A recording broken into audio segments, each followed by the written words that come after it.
10 साल में क्या किए हैं, इनका सब सिस्टम फेल्योर है। इनके निजी आदमी को सिर्फ बेनिफिट पहुंचता है, अदरवाइज कोई इनको पर्सनली नहीं जानता है। कोरोना में यही राजीव प्रताप रूडी के आवाज से या कहाँ से, तो आवाज से कई एम्बुलेंस नहीं आजकल मिला रहे हैं इन सब चीज़। नहीं नहरी के पानी से हाथ धोते हैं। हाँ, नहीं रोहिणी आचार्य सिंगापुर से आई हैं, तो उनको क्या पता सारण की समस्याएं क्या है। किसी भी नेता के करीबी आदमी को ही बेनिफिट पहुंचता है, अदरवाइज आप जाइए उनके यहाँ तो फिर आपको एक लड्डू खिला के वहाँ से वापस कर दिया जाएगा। रूडी भी पायलट हैं भैया, हवाई बातें अपनी वीडियो योजना ला दी है। 4 साल तक आप सेना में आप जहाँ कार्यरत रहिए, 4 साल के बाद आप आइए अपने समाज में, आप एग्रेसिव रहिए। बिहार में कट्टे अवेलेबल है, मार दीजिए किसी को। भाजपा वालों का यही कहना है कि जैसे दूसरे देशों में महंगाई बढ़ी है उसके अनुपात मेरे यहाँ कम है, क्या कहेंगे इस पर। ईगो तो कूट के भरा है भैया, हाथ धोना है, लोगों से मिलना नहीं है। आज साहब घर में बैडमिंटन खेल रहे हैं, लेकिन पता चले कि साहब तो भाई गए हुए हैं बाहर दिल्ली। रोहिणी आचार्य लालू प्रसाद यादव और राबड़ी देवी की बेटी हैं, तो क्या सहानुभूति मिलेगी अपने पिता और माता की उनको। लोगों ने पर्दाफाश किया, उन लोगों को बीते 2-4 दिन के ही अंदर पप्पू यादव को डायरेक्ट पुराने केस में घसीट के सब कोई जानता है। जो नमस्कार, आप देख रहे हैं मंथन न्यूज। हम अभी मौजूद हैं सारण लोकसभा क्षेत्र के सोनपुर में, और सोनपुर में मेरी मुलाकात कुछ युवाओं से हो गई है। और आपको बता दें कि युवा कहीं ना कहीं लोकसभा चुनाव हो चाहे विधानसभा चुनाव हो, उसमें कहीं ना कहीं बढ़ चढ़कर हिस्सा लेते हैं। जन समस्याओं की बात हो या फिर जनप्रतिनिधियों के बारे में उनकी जो राय रहती है वह कहीं ना कहीं लोगों के लिए आकर्षण का केंद्र होती है। वे सही तरीके से बता पाते हैं कि क्षेत्र में क्या समस्याएं हैं और किन मुद्दों पर वह वोट करना चाहते हैं। क्या कहेंगे सर, इस बार आपका पहले तो नाम बताइए आप। मेरा नाम पवन यादव हुआ। पवन यादव है। हाँ जी। इस बार का सारण लोकसभा चुनाव कैसा लग रहा है आपको, क्या दिख रहा है आगे। देखिए, पहली बार तो मैं बता देता हूं कि मैं किसी पार्टी विशेष का कोर वोटर सपोर्टर नहीं हूं, ठीक है, और किसी व्यक्ति विशेष का भी नहीं हूं, ठीक है। और अगर सारण लोकसभा की अगर बात करें, अभी फ़िलहाल सिनेरियो देख के बताया जाए तो इसमें कुछ कहा नहीं जा सकता है कि कौन पार्टी विनिंग है कौन लूजिंग है, इसमें कुछ कहा नहीं जा सकता है। फिर आते हैं हम लोग विकास के मुद्दे पे, तो 2014 से लेके और 24 तक आज एक टेन्योर हो गया पूरा कंप्लीट। ये पूरे टेन्योर में अगर हमारे मौजूदा सांसद जो भी कुछ किए हैं, मैं अगर जिस सोनपुर में हूँ, अगर सोनपुर के लिए वो जो भी कुछ किए हैं, तो वो चीज़ सबसे पहले कि वो खुद से पब्लिश करे कि हाँ मैंने ये चीज़ किया है, ये लोगों को डायरेक्ट बेनिफिट पहुँच रहा है, ठीक है। मतलब अगर कोई चीज़ आप दिए है तो डायरेक्ट बेनिफिट मेरे को पहुँचना चाहिए। घर मतलब कि बिजली हो, नाला हो, सड़क हो, जो भी चीज़ें मूल सुविधाएँ हो, मेरे यहाँ डायरेक्ट पहुँचनी चाहिए। पहली चीज़ ये हो गई। दूसरी चीज़ ये हो गई कि चलिए ठीक है, अगर मेरे यहाँ बहुत जगह ये सिस्टम है कि मेरे यहाँ अगर नाला पहुँच भी गया है तो उसका पता चल रहा है कि मुख्य नाला ही नहीं बह रहा है, वो पानी मेरे घर पे ही अटका रह जा रहा है, वो नाला पहुँच ही नहीं रहा है। अभी एक चीज़ की बात करें कि एक नमामि गंगे का प्रोजेक्ट मेरे घर के पास वहाँ पावर है, उसके पास बरबट्टा में बना है, ठीक है।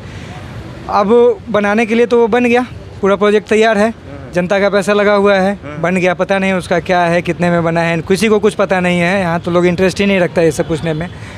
अब पता चल रहा है कि जितना बैरल उनको पानी चाहिए प्यूरिफाई करने के लिए, सफाई करने के लिए, नदी में छोड़ने के लिए, नल जल में देने के लिए, उतना पानी उनके पास नहीं पहुंच रहा है। तो भैया जब सिस्टम बना है तो उनके पास पानी पहुंचाने वाला काम भी तो आप ही लोग करेंगे ना, जब आपके अंडर में ये चीज़ आ रहा है। तो नमामि गंगे प्रोजेक्ट प्रधानमंत्री का अपना पर्सनल योजना है ना, यही लोग ना पारित किए थे ना, तो उस टाइम से तो ये चीज़ होना चाहिए। कार्यकाल में ही ये पारित हुआ था। हाँ, ये भी नहीं हुआ, ठीक है।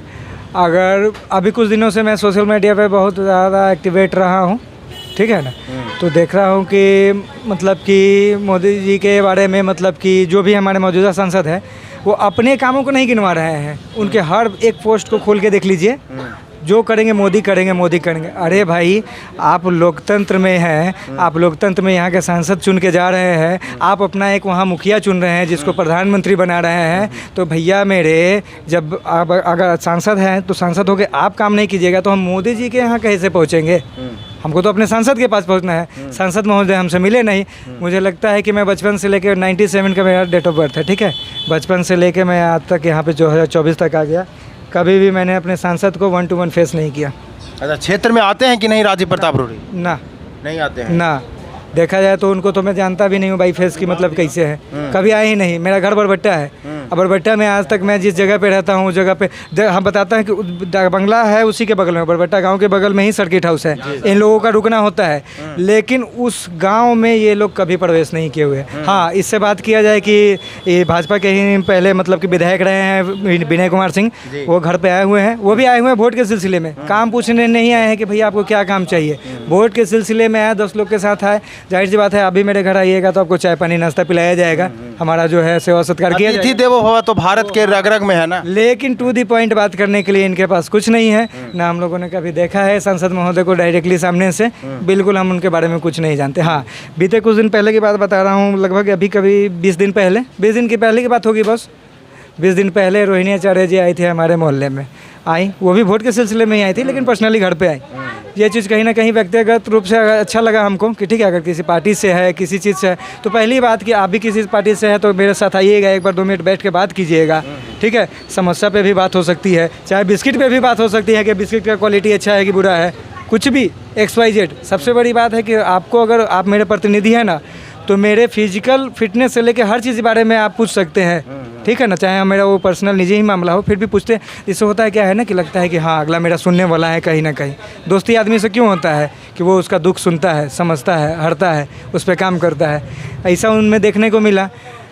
और स्ट्रेंथ, चूँकि रोहिणी आचार्य आपके मोहल्ले में आई, आपके घर पे आई, तो कहीं ना कहीं आप लोगों को उम्मीदें उनसे बढ़ गई। हाँ, उम्मीदें बढ़ गई, उम्मीदें भी बढ़ेंगी कि भाई पहली बार कोई आया है सुनने को, सांसद प्रतिनिधि पहली बार कोई आया है हमको सुनने को, अगर सुनने में वो इंटरेस्टेड है तो आगे देख सकते हैं, ये करने में भी इंटरेस्टेड होगी। अब जो सुनेगा वही तो करेगा। आप लोगों की अपनी जो समस्याएं वहाँ की थी, क्या बताइए आप लोग वहाँ पे? समस्याएं हमारे यहाँ बेसिकली सब चीज़ फुलफिल अभी तक हो चुका था, लेकिन समस्याएं और जो होती है कि जैसे कि चलो हम मेरे यहाँ ठीक है, ज़रूरी नहीं है कि अगर मैं खुश हूँ तो मेरा पूरा गांव मोहल्ला खुश है, हर चीज़ खुश है। उस रोड में आके देख लीजिए कि जहाँ भी जो भी चीज़ अतिक्रमण है, हर चीज़ है, वो सब चीज़ें वो सब साथ करवा, हालांकि वो सब निजी मामला है, नगर पंचायत का है, वो सब विभाग अपना देखेगी, लेकिन उसके अलावा भी मेन मुद्दा रोज़गार पे आई है, फेल्योर, ठीक है। रोज़गार या पर्सनल बेनिफिट या कुछ भी चीज़ अभी तक सुनने में यही मिला है कि सांसद महोदय के निजी लोगों को मिलता है, बाकी उसके अलावा सांसद महोदय अभी तक किसी को जानते नहीं हैं, ठीक है। पूरे क्षेत्र में आज हो गया मेरा 26 साल में यही सुनने को मिल रहा है कि किसी भी नेता के करीबी आदमी को ही बेनिफिट पहुंचता है, अदरवाइज आप जाइए उनके यहाँ तो फिर आपको एक लड्डू खिला के वहाँ से वापस कर दिया जाएगा, यही तक सुनने को मिला है, ठीक है। अब आइए महंगाई की बात, तो नहीं, बेरोजगारी की बात आप कर रहे हैं, तो एक युवा के तौर पर बेरोजगारी के बारे में हम जरूर पूछेंगे, क्योंकि जिस प्रकार से पिछले ऐसा कहा जाता है कि 10 साल जो मोदी जी का कार्यकाल रहा है, उसमें सरकारी नौकरियां जो रहती थी पहले कांग्रेस के रीजन में, उस पर कहीं ना कहीं लगाम लगा दिया गया है 10 साल के कार्यकाल में, क्या कहेंगे उस पर? कोई भी गवर्नमेंट नया बनता है, ठीक है, वो पूरा का पूरा सरकारी नौकरी प्रोवाइड हम लोग को नहीं करवा सकता है, सीधी सी बात है। मैं एक MBA होल्डर हूँ, मैं वर्किंग में हूँ, मैं नोएडा में काम करता हूँ अपना, ठीक है। कोई भी गवर्नमेंट आ जाए पूरा रोज़गार आपको सरकारी नौकरी नहीं दे सकता है, ठीक है। लेकिन जो बेसिक जो पहले आती थी vacancies, air force, navy, railway, MTS, CHSL, इन सब चीज़ों पे तो बेसिक जो आता था वो सब तो आना चाहिए ना, कम से कम जो मतलब कि चलो 200-500 जो भी आता था पर ईयर, वो बेसिक वाले को तो कंटिन्यू करते हैं। आप अग्निवीर योजना ला दिए, 4 साल तक आप सेना में आप जहाँ कार्यरत रहिए, 4 साल के बाद आप आइए अपने समाज में, आप एग्रेसिव रहिए, आपको ट्रेंड किया गया है, आप एग्रेसिव रहिए, आइए, बिहार में कट्टे अवेलेबल है, मार दीजिए किसी को। यही तो उग्रवादी पैदा कर रहे हैं, समाज में ये लोग गंदा काम कर रहे हैं। भाजपा वाले कह रहे हैं कि प्राइवेट सेक्टर में नौकरियों की संख्या काफ़ी बढ़ी है, पहले से कांग्रेस रीजन से अभी पहले बढ़ी है। एक कहावत है, मरता क्या ना करता। अगर मान लिया जाए कि अगर कहीं ना कहीं कोई गवर्नमेंट जॉब क्यों खोजते हैं लोग, सिक्योरिटी के लिए, जॉब सिक्योरिटी के लिए, कि हाँ मेरा जॉब सिक्योर रहे, मैं सिक्योर रहूँ, मेरी फैमिली सिक्योर रहे। आप आए हैं, आपका न्यूज़ चैनल प्राइवेट है, आना ही पड़ेगा ना, मरता क्या नहीं करता, आपको करना ही पड़ेगा। कल होकर गिट्टी बालू भी उठाना पड़ेगा, आपको हर रोज़गार करना पड़ेगा, शरीर है, खपाना पड़ेगा, नहीं कमाइएगा मर जाइएगा भूखे। जीना है, ज़िंदगी है। महंगाई पर क्या राय है? महंगाई तो है भैया, महंगाई है, हाँ। कैसे जिएंगे गरीब? इन्फ्लेशन रेट को हर दिन देखता हूँ कहाँ से कहाँ बढ़ा है।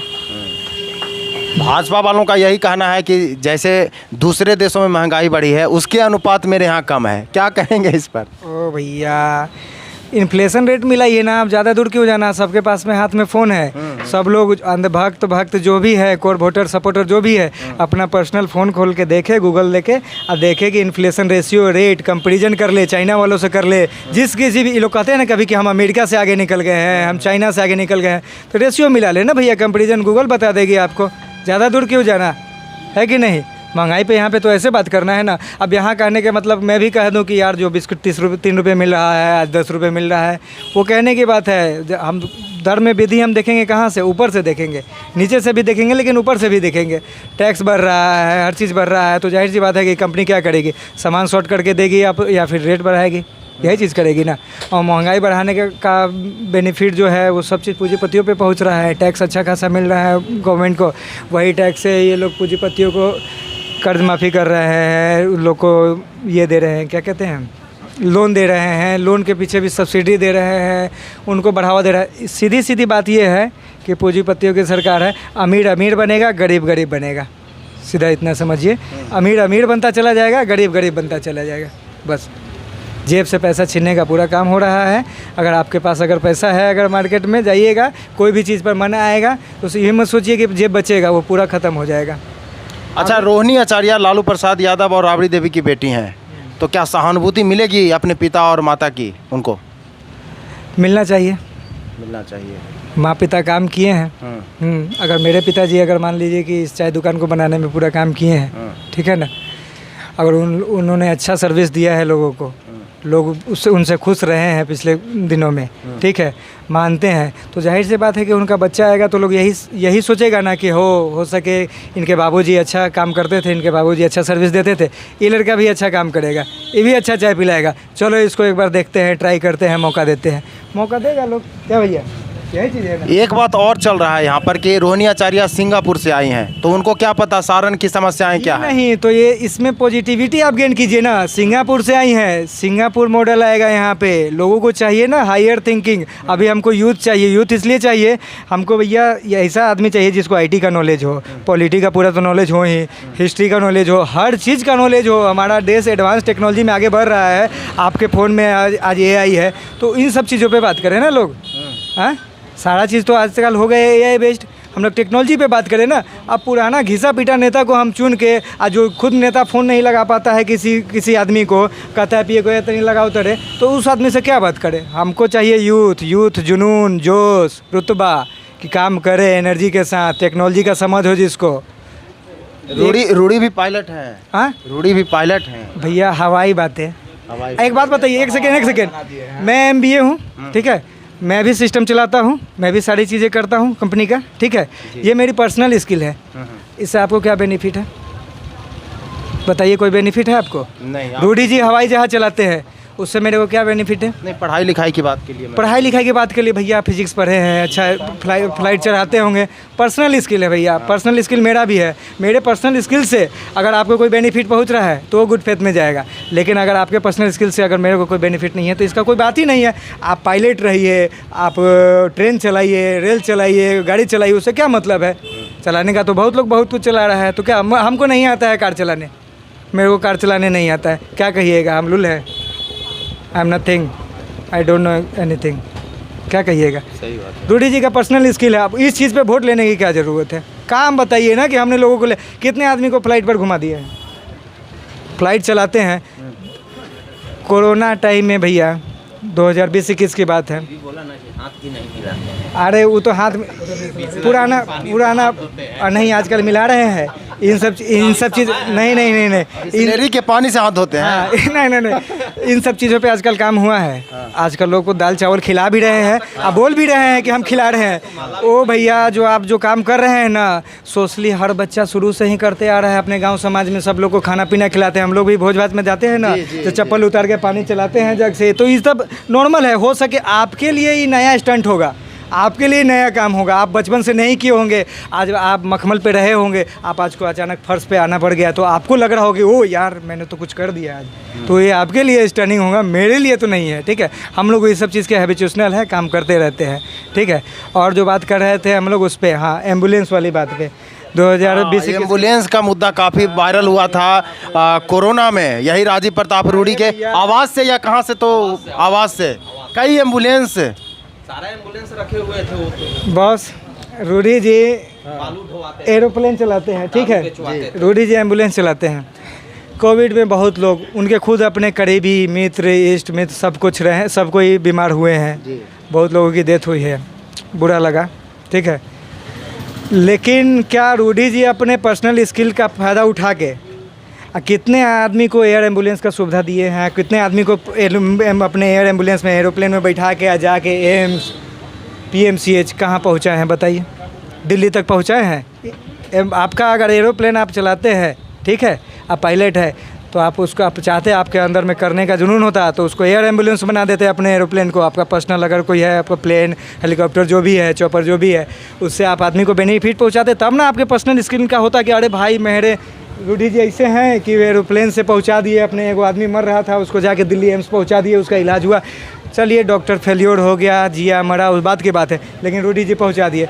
कहाँ पर्सनल स्किल का कोई बेनिफिट में? एयर एम्बुलेंस तो छोड़िए, वो जो सड़क पर जो एम्बुलेंस चलती है और उसके एवज में क्या किया कि उस समय इन लोगों का सरकार था, मिला जुला भाजपा और जदयू का सरकार था, वही चीज़ हुआ। जो एम्बुलेंस का जांच पड़ताल करवाएं, जहाँ पे जाके जिन लोगों ने पर्दाफाश किया, उन लोगों को बीते 2-4 दिन के ही अंदर, 2-4 दिन के ही अंदर पप्पू यादव को डायरेक्ट पुराने केस में घसीट के, सब कोई जानता है जो राजनीति में रहता है ना वो फ़ायदा उठाता है। चुपचाप इनको जेल डलवाया गया कि कुछ दिन के लिए ये भैया ही शांत रहे, ठीक है। और रूडी जी अपना फिर से कॉलर टाइट करके चिकना चुपड़ा करके फिर अपना निकले। बड़ी बात किस परिवार से आती है, कहाँ से आती है, चलिए आपने उनको जोड़ा, समीकरण जोड़ना भी ज़रूरी है, ठीक है। हम मानते हैं कि उनके सिंपैथी पे ही वोट जाएगा, ठीक है ना। अभी उनसे ज़्यादा सवाल करना ही उचित नहीं है कि आप क्या किए हैं, कि अब क्या करेंगी उस पर बात करना है। उनका क्या मैनिफेस्टो है, उनका क्या आइडियोलॉजी है, सिंगापुर से आई है, हो सके कुछ अच्छी पॉजिटिव चीज़ सीख के आई होंगी, वो इम्प्लीमेंट यहाँ पे करेंगी। सारण में बहुत सारे जगह खाली पड़ा हुआ है, उस जगह को ऑक्यूपाई करेगी, कुछ नया चीज़ कर पाएँ, नया चीज़ करें, यही चीज़ उनसे पूछना है। आप लोग का ये है कि आप लोग उनसे पूछे, हमसे जब मिलेगी हम पूछेंगे कि आप सारण के लिए क्या कीजिएगा। आज मेरे को नोएडा जाना पड़ रहा है काम करने के लिए, प्राइवेट काम मैं भी कर रहा हूँ, मेरे को नोएडा जाना पड़ रहा है। अब क्या ऐसा बेहतर कर रही है कि हम भी अपने घर परिवार के साथ ही रह के जो एक्स्ट्रा एक्सपेंस हम दिल्ली में खर्चा कर रहे हैं कहीं भी अकोमोडेशन के लिए, फूडिंग के लिए, वो सब चीज़ हमारा बच पाए, हम अपने बिहार में घर परिवार के साथ रह के काम कर सके। इस पर आप क्या काम करेंगे, उस पर ये चीज़ रोहिणी जी से पूछना है, ठीक है ना। नया पे काम करेगी, क्या करेगी वो चीज़ पूछना है। बाकी 10 साल में क्या किए हैं, इनका सब सिस्टम फेल्योर है, इनके निजी आदमी को सिर्फ बेनिफिट पहुंचता है, अदरवाइज कोई इनको पर्सनली नहीं जानता है। ईगो तो कूट के भरा है भैया, हाथ धोना है, लोगों से मिलना नहीं है। आज साहब घर में बैडमिंटन खेल रहे हैं, लेकिन पता चले कि साहब तो भाई गए हुए हैं बाहर, दिल्ली गए हुए हैं, अंदर बैडमिंटन खेल रहे हैं कोर्ट में। क्या आपको आभास नहीं होता है कि अगर मैं हूँ उस दरवाजे के पीछे तो आपको आभास नहीं होगा, कोई ना कोई आदमी तो बता ही देगा कि उनका पीए ही खुद बता देगा, चाहे कोई उनका घर का नौकर ही बता देगा नहीं है, नहीं मिलना चाहते हैं, जाइए ना, क्या कीजिएगा। बैक सोर्स इंटरनल सोर्स तो सब जगह होता है, आपको भी पता चल जाएगा कि साहब तो बाहर वहाँ रैकेट खेल रहे हैं, जाइए आप बाद में आइएगा। कभी सुनना ये लोग नहीं जानते हैं, इनका व्यक्तिगत जो आदमी से संबंध है उन्हीं लोग को खास बेनिफिट पहुंचाया जाता है। और सोशली अगर बात की जाए ना तो बिना पूछे समझे ये लोग अपना मन से जो मन करता है, जहाँ से लान्यास करना हो, जहाँ जो चीज़ बनाना हो, किसी से पूछना समझना नहीं है, कर देना है। इनको लगे कि हाँ मेरे को इस चीज़ में बेनिफिट आएगा, यहाँ इस ठेकेदारी में मेरे को इतना % मिलेगा, कर देना है। पूछना काहे के लिए है, आई हैव अ पावर, मेरे पास पावर है, हम पावर का पूरा भरपूर फ़ायदा उठाएंगे, हम कर देंगे उस काम को। हम आपसे पूछेंगे काहे कि आप कौन है, वोट देने के समय आपको पूछा जाएगा कि आप कौन है मेरे, अदरवाइज आपसे 5 साल में पूछा नहीं जाएगा, कोई सलाह नहीं लिया जाएगा कि सोनपुर के डेवलपमेंट के लिए क्या किया जाए। बात ही खत्म है यहाँ पर। चलिए, एनडीए प्रत्याशी के तौर पर राजीव प्रताप रूडी और आरजेडी प्रत्याशी के तौर पर रोहिणी आचार्य के बारे में तमाम मुद्दों पर इस युवा ने हमारे साथ बातचीत की। आप इनके बात से कितने सहमत हैं या असहमत हैं, हमारे कमेंट सेक्शन में बस बताएं। देखते रहे मंथन न्यूज़, बहुत बहुत धन्यवाद।